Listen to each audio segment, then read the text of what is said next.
I moved to San Francisco and my daughter came to visit me. And she said, let's go someplace busy. I said, okay, let's go down to Market Street, big main street in San Francisco. And so there we were on a busy Saturday afternoon, and there were trucks and all kinds of cars and pedestrians and chatter and noise and noise and noise. And Wendy was just gawking at everything. And then she stopped and said, I just heard a cricket. I said, what? You heard a cricket? Oh, come on. I looked at her in disbelief. She said, Mom, listen to me. I heard a cricket. I heard it. Come on, I'll show you. Turned around, only 5 or 6 steps back. They had those big concrete planters. And in one of the planters was a beautiful plant. And she said, that's where I was when I heard the cricket. Let's see if we can find it.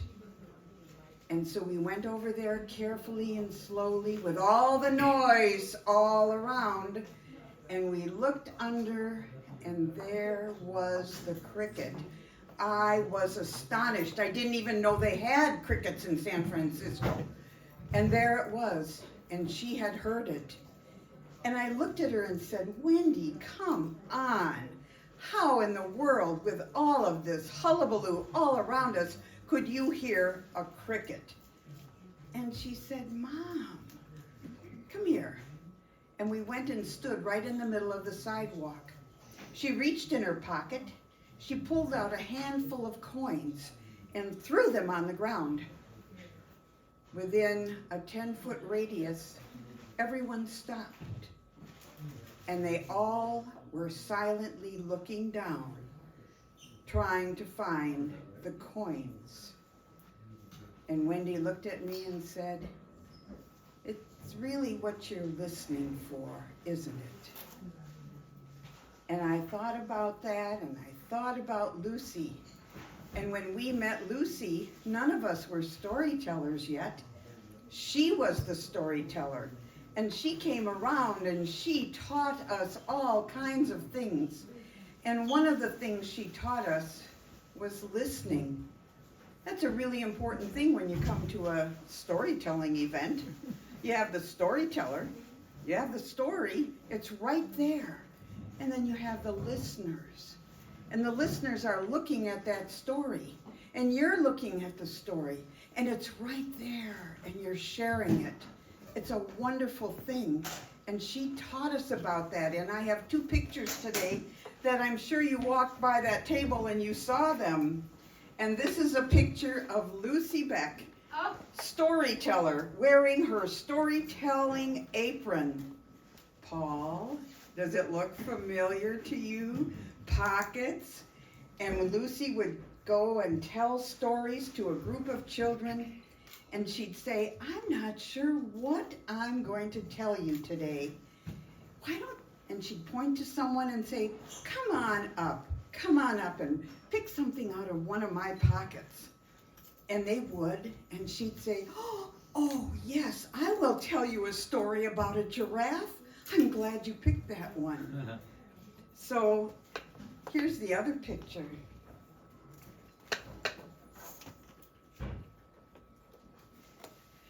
These are the listeners. These show what storytelling does, how it captivates, how you can't stop listening. You're fascinated. You want to hear more. And that's what Lucy did for so many of us. And that's why all these years later, more than 30 people have won the Lucy Beck Award for excellence in storytelling, but also for reaching out toward other people and sharing storytelling with them.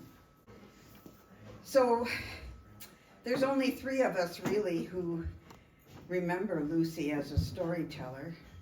That's Tom Clark and myself and Jean Andrew. and we started a storytelling group, and Lucy came up with the moniker, the group's name, TALES, Tri-County Area Liars, Elaborators, and Storytellers. And we met every month, and we shared stories, and we had concerts, and we might have had a celebration, and it was all just wonderful times. Now there's someone else here who you will meet in a minute. Lucy's sister comes. Lucy grew up in West Bend. She moved to Kenosha. She became a children's librarian, and she was in love with storytelling, and she shared it with so many people. I remember one time Lucy said, we're going to have a big get-together, and it's going to be in Mineral Point. And eventually that became Northlands, I think. And I said, well, okay, I'll go, sure. And I went with a couple of other people from Kenosha, and we went to Mineral Point, and part of the event was a storytelling concert. I had never been to a storytelling concert. I could hardly wait. We were in an auditorium, and Lucy was in it. She was in this concert, and I was in the audience. And Lucy got up in front of all those people, and she started telling, once upon a time, there was a girl who lived with her mother, and her mother loved to sew and made her a beautiful red cape. And it turned out to be Little Red Riding Hood. And I thought to myself, what?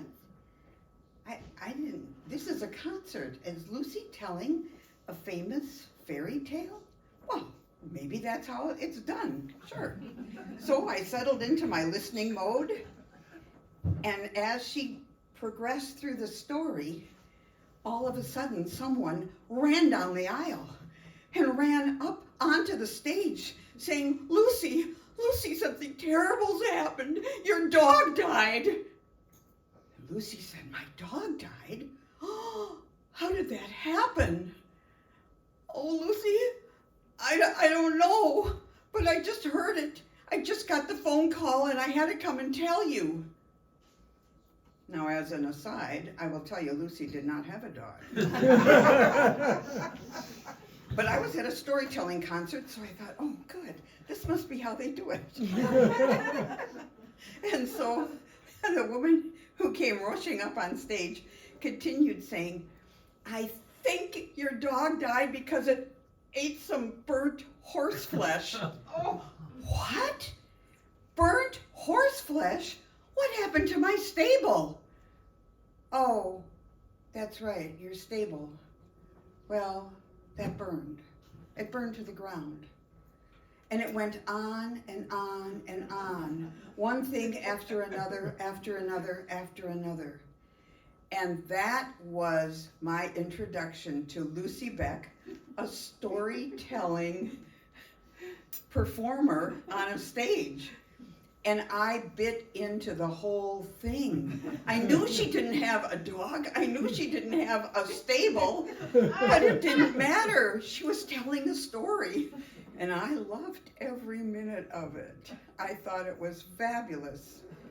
A few years later, after she had said to me, you know, Mary, I think you could tell a story. And I thought, what? I can't tell a story. But she looked me right in the eye and she said, yes, I think you can. And sometimes that's all it takes is somebody to say, yes, I think you can. And so I did. I learned some stories. I was working at an elementary school as a librarian. I had a ready-made audience. The kids loved it, and I did too. And then we had a concert. And I thought, I wonder if they're going to ask me to be in the concert. And they did. And I thought, I don't know if I can do this, But I thought back to Lucy telling in a concert. Lucy, with all the physical things that she had to deal with, was there in Mineral Point on a stage telling a story, being this role model and person who encouraged storytellers, and all kinds of things gave me confidence. I must admit, I chose a story from a book. I took the book right up there with me, right to the microphone, with my finger right in the place in case I accidentally forgot something in the story. I could at least look it up. That's the librarian part, you know. You gotta look it up. So anyway, those are just a couple of my memories of someone who meant an enormous, she meant so much to so many of us, not just Tom and Jean Andrew and myself, but all of the others and all of the people who eventually got involved with the Storytelling Guild. And then there was another Storytelling Guild in Milwaukee that's been going on and on and on, started by Jean Andrew. And so her kindness and her talent were shared to eager people. And I got that feeling here today. So now I'm going to turn the mic over to Jean Andrew. Well, we are here to celebrate the Lucy Beck Award, which is, I don't know when this started, Mary, but we've been doing it for a very long time. So I'd like to announce that the 2024 Lucy Beck Award recipient is David H.B. Drake.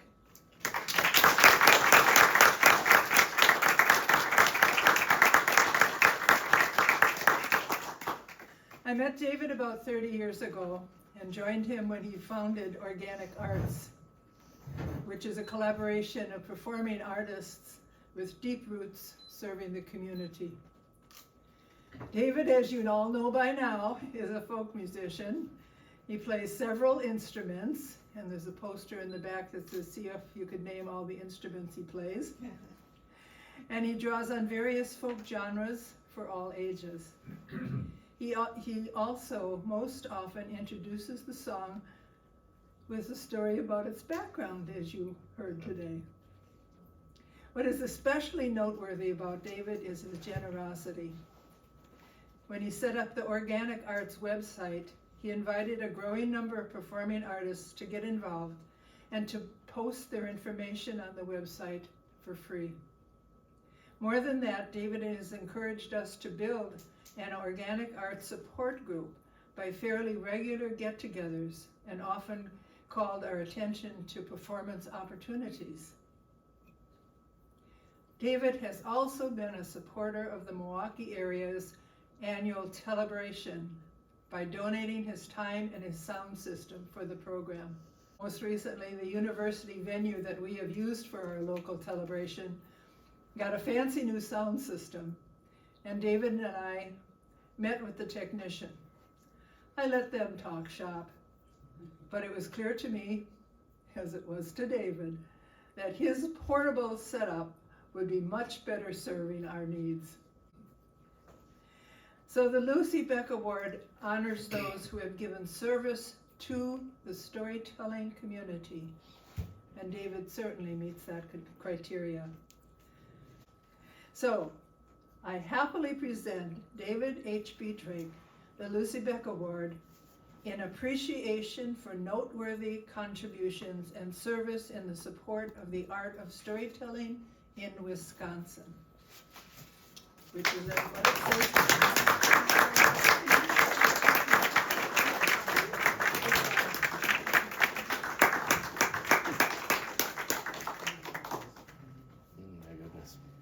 And I would like to announce that David, you've all heard him give the introductions to some of his music. I want to announce that David recently surprised himself by coming up with his first, he claims, original story, which he will introduce and share with us right now. Okay.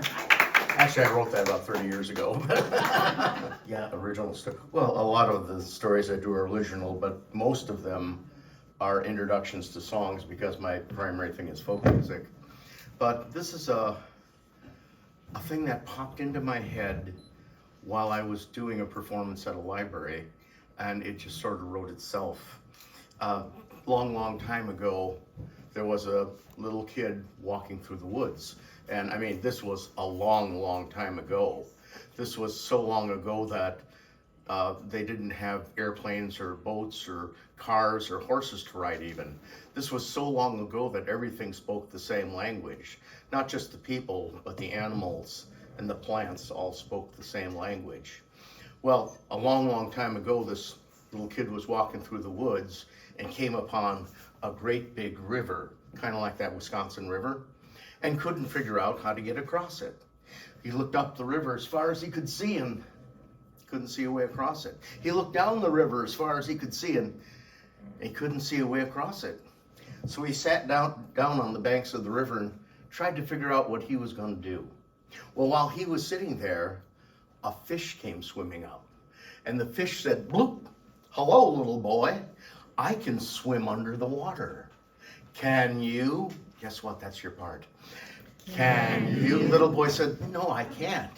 And the fish said, "Bloop, well, if you were in my skin, you'd have gills to breathe with. You could swim to the other side of the river. But since you can't do that, let me teach you something else. Because everything you learn will come in handy someday." And the fish taught the little boy about his shape, how he was pointed on both ends and kind of round in the middle, and that helped him move through the water. Well, the little boy thanked the fish for that piece of knowledge, and the fish swam away.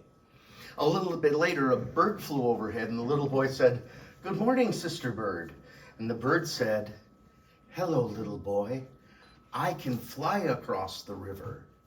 Can you? Little boy said, "No, I can't fly." And the bird said, "Well, if you were in my skin, you'd have wings and feathers, and you could fly across the river. But since you can't do that, let me teach you something else. Because everything you learn will come in handy someday."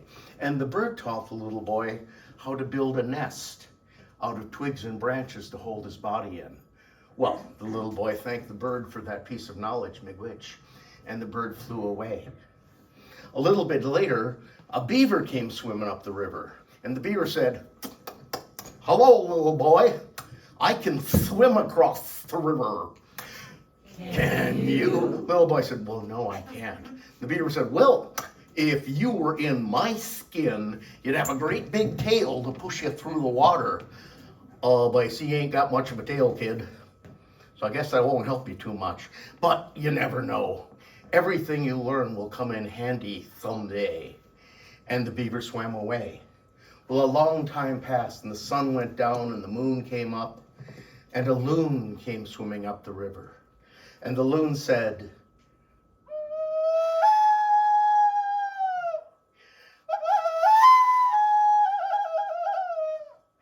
"Hello, little boy.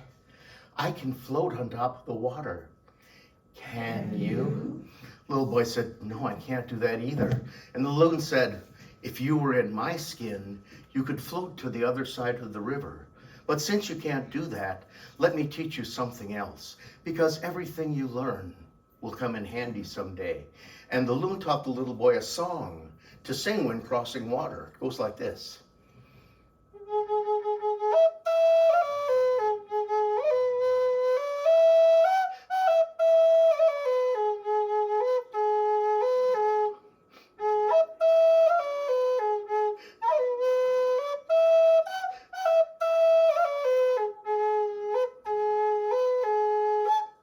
Well, the little boy thanked the loon for that piece of knowledge, and the loon swam away. But he still couldn't get across the river. Well, he thought, and he scratched his head, and when he turned around, he saw a great big tree behind him. And the tree said, "Hello, little boy. I can grow so tall I can reach across a river with my branches. Can you?" Little boy said, "No, I can't." The tree said, "If you were in my skin, you could grow so tall you could reach across a river." The little boy said, "You know what? I can be in your skin." So he found a tree that had fallen over and died, and he took the skin of the tree, the part we call the bark, and he went down to the side of the river. And at the side of the river, he built a nest the way the bird had taught him. But he built the nest in the shape of a fish, pointed on both ends and round in the middle. And he took the skin of the tree and he wrapped it around that nest. And when he put it on the river, it floated just like a loon. Then he found a piece of wood shaped like a beaver's tail.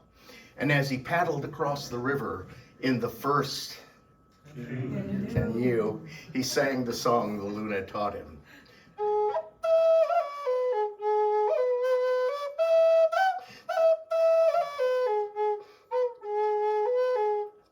My paddle's clean and bright, flashing like silver. Follow the wild goose flight, dip, dip, and swing.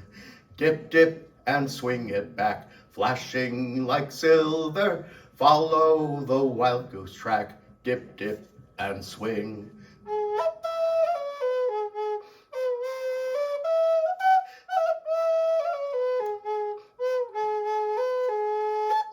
And that's the story of the first canoe. We are so happy. That was such a wonderful story. I think at this time we have a special presentation. And David, would you mind coming back up, please, here? And